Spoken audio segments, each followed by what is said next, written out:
Bonsoir vous tous, j'espère que vous allez bien. Bienvenue à votre émission Génération prophétique. Bientôt, le mois de mars est à nos portes. Nous sommes le 31 mars 2023 et le mois dans lequel nous entrons soit pour vous un mois de révélation, un mois de puissance, un mois de recommencement. Pourquoi j'ai dit cela? Parce que le mois d'avril est le mois de la rédemption, est un mois qui nous parle d'un sacrifice qui a déjà eu lieu, plus de 2000 ans déjà, qui nous parle qu'un agneau a été immolé dans la personne de Jésus-Christ. Jean-Baptiste a même déclaré, lorsqu'il a vu Jésus, il dit, voici l'agneau de Dieu qui ôte le péché du monde. Alors, le mois d'avril est un mois extraordinaire. Dans le calendrier hébraïque, c'est le mois de Nissan. C'est le premier mois du calendrier religieux. D'ailleurs, l'Éternel a déclaré à Moïse, en Exode 12, ce mois-ci, en parlant du mois de Nissan, sera le premier mois de l'année. Et ça parle de la sortie du peuple hébreu de l'Égypte en direction de la terre promise. Et c'est tout un événement extraordinaire. Et pour nous, lorsque quelqu'un remet sa vie en Christ Jésus, la Bible nous enseigne que celui qui est en Christ Jésus, il est une nouvelle créature. Les choses anciennes sont passées. Voici, toutes choses sont devenues nouvelles. Dans 2 Corinthiens 5, verset 17. Et l'apôtre Paul nous enseigne que Christ, notre part, a été immolé. Alors, lorsque nous venons à Jésus et que nous avons une communion avec lui, communion personnelle, alors Christ est comme un agneau pour nous que nous sommes en train de nous nourrir de. Et à ce moment-là, et dans ce processus, il y a un commencement nouveau qui nous est offert. Alors que le mois d'avril soit pour vous un mois de renouveau, un mois de décision, un mois de révélation. Soyez bénis, soyez grandement bénis. Je bénis votre vie ainsi que votre famille. Que en ce moment, que vous puissiez recevoir la révélation du Père en ce qui concerne son immense amour qu'il a pour vous. Car Dieu a tant aimé le monde qu'il a donné, qu'il a envoyé, qu'il a offert son Fils unique, afin que quiconque croit en lui ne périsse point, mais ait la vie éternelle. Ne savez-vous pas que ce verset a aussi une portée puissante pour nous croyants, pour nous chrétiens, qui a déjà fait l'expérience de recevoir Jésus-Christ comme notre sauveur personnel? Mais ce verset a encore une portée puissante. C'est une portée prophétique dans la vie de quiconque croit. Aujourd'hui, tu as Jésus-Christ comme ton sauveur personnel. Et même, tu as fait de ce sauveur ton Seigneur. Mais ne sais-tu pas que si aujourd'hui, tu crois dans l'amour de Dieu à ton égard et que tu reçois Jésus en ce moment, dans une situation particulière, difficile, si tu reçois la parole de Dieu à ton égard maintenant et que tu crois dans la parole qu'il te donne, tu vas passer au travers de ta difficulté et tu auras comme résultat la vie éternelle. Et sais-tu c'est quoi la vie éternelle? Ah, la vie éternelle consiste à être en communion avec le Père et le Fils. Ne prends pas Jean 3,16 juste pour le début de ta chrétienté, mais utilise, prends, reçois, nourris-toi de ce verset si puissant qui t'a fait passer de la mort à la vie. Prends ce verset, nourris-toi de ce verset et considère, malgré difficultés et problèmes, malgré tout ce que tu peux vivre à l'heure actuelle, même si tu es rétrograde, que tu as de la difficulté, ou même si tu es sur la montagne, que tu es dans la victoire, reconsidère ce verset. Rentre en communion avec le Père. Reconnais-le. Reconnais qu'il y a un amour immense envers toi. Dis, oh mon Père, Père, tu es mon Père et je sais que tu m'aimes. Je veux recevoir de toi encore et encore plus de toi. Et qu'est-ce que le Père te partagera? C'est sa parole. Il va te partager son Fils. Et lorsque tu crois en son Fils, lorsque tu reçois cette parole pour ta propre vie, il y a une restauration qui s'opère de jour en jour, de victoire en victoire, de gloire en gloire. Nous avons besoin aujourd'hui de croire encore à la parole, de continuer à croire, car Dieu a tant aimé, toi, moi, qu'il a donné Jésus, sa parole, pour toi, pour moi, afin que toi et moi, on continue à croire et qu'on ne périsse point, mais qu'on ait la vie éternelle.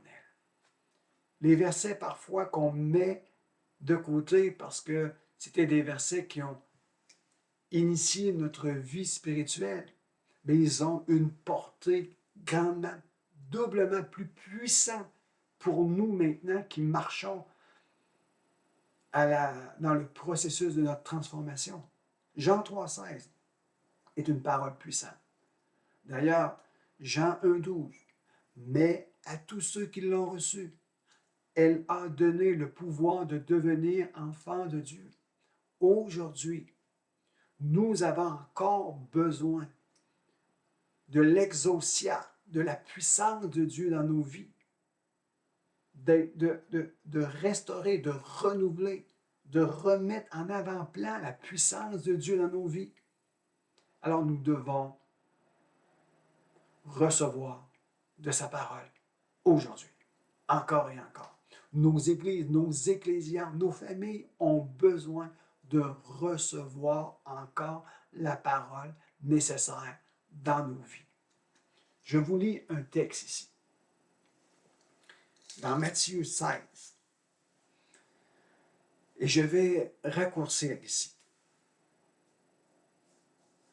C'est Jésus qui pose la question à ses disciples. Je vous lis à partir du verset 16.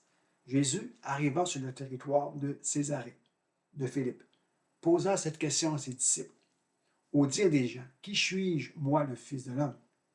Il répondit, les uns disent Jean-Baptiste, d'autres disent Élie, d'autres disent Jérémie ou l'un des prophètes. Jésus reprit et dit, mais vous, que dites-vous que je suis?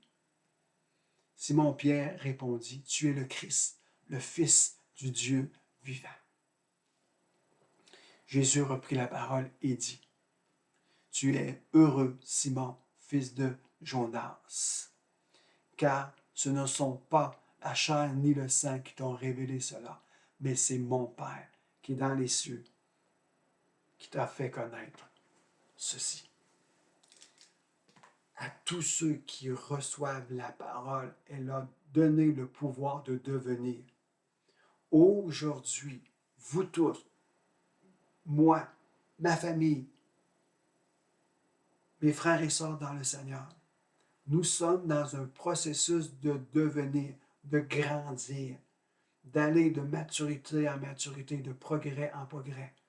La parole de Dieu, elle nous permet de devenir cet homme, cette femme, ce jeune homme, jeune fille, nos ecclésias, nos familles, à devenir la personne que nous devons être ou l'Église que nous devons être. Elle nous donne la parole, elle nous donne.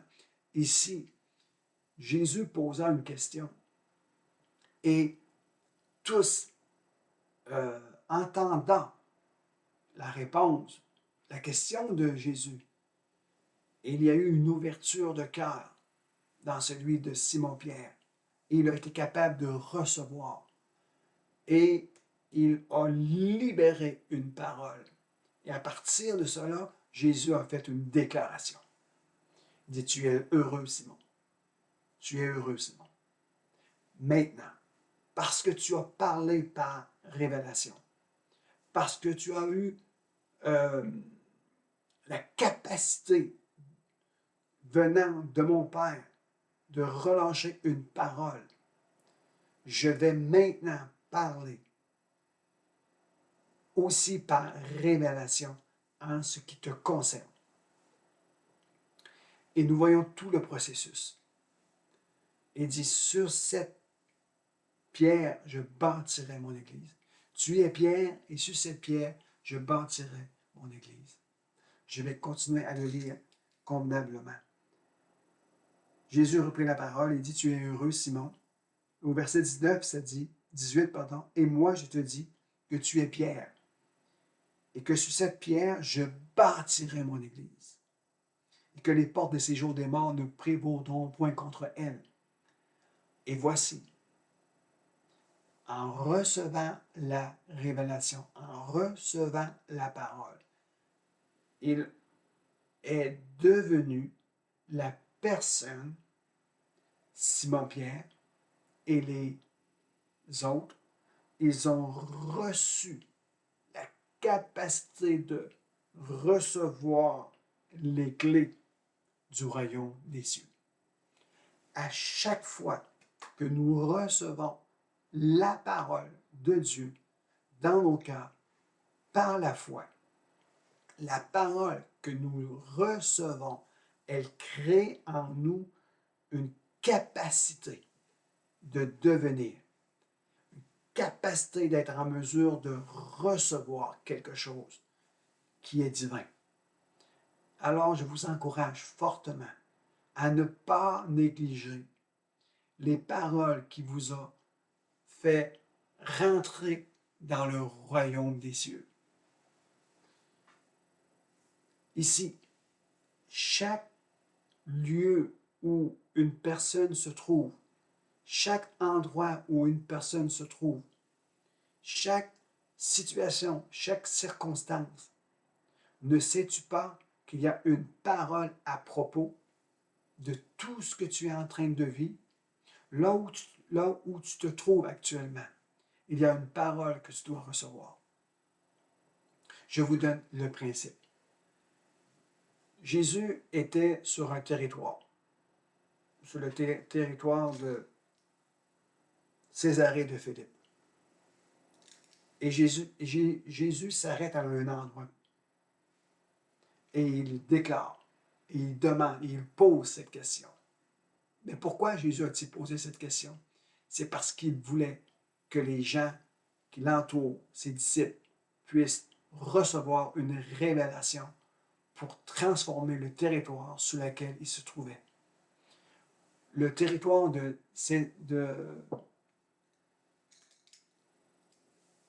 Césarée de Philippe, c'était un endroit où il y avait des cultes à d'autres dieux. Il y avait des cultes de Baal, il y avait des cultes dans un certain dieu quelconque. C'était en face d'une grosse montagne où il y avait une crevasse ou une grotte.